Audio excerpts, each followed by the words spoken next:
Chapter 36, Zion's Camp, February through June 1834.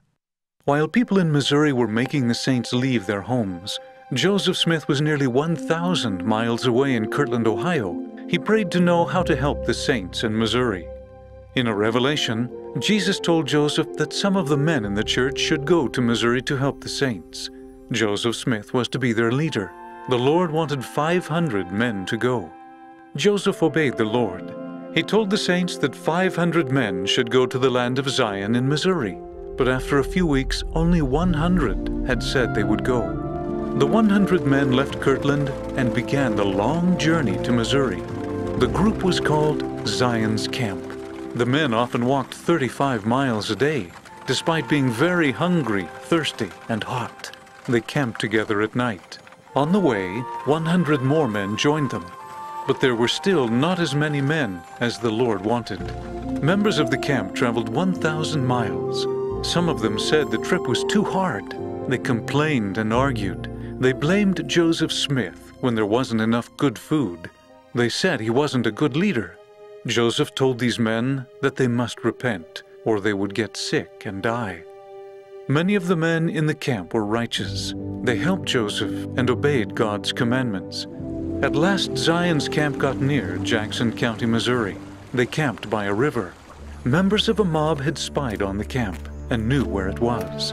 At night, the mob came close to the camp and planned to attack it. God protected Zion's camp by sending a big storm.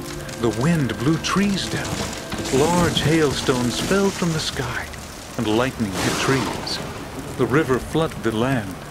One man in the mob was killed by lightning, and other men in the mob were hurt by the storm.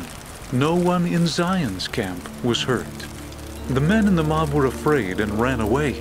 They did not hurt anyone in Zion's camp. 3 days after the storm, the Lord gave Joseph Smith a revelation. He said the saints would have to wait to build the city of Zion.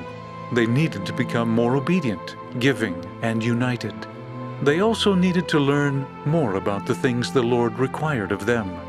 The Lord also told the men of Zion's camp that they should not fight against the Missouri mobs. Some of the men were upset about this. They felt that the trip would not be worthwhile if they did not fight to help the saints in Missouri. A few days later, many men in Zion's camp got very sick. 14 of them died.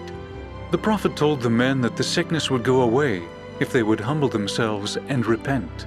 This promise was fulfilled.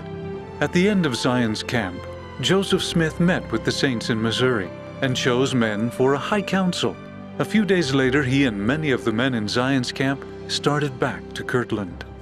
Although the men of Zion's camp did not help the saints in Missouri, the camp was still valuable. It helped prepare Brigham Young and others for leadership in the church.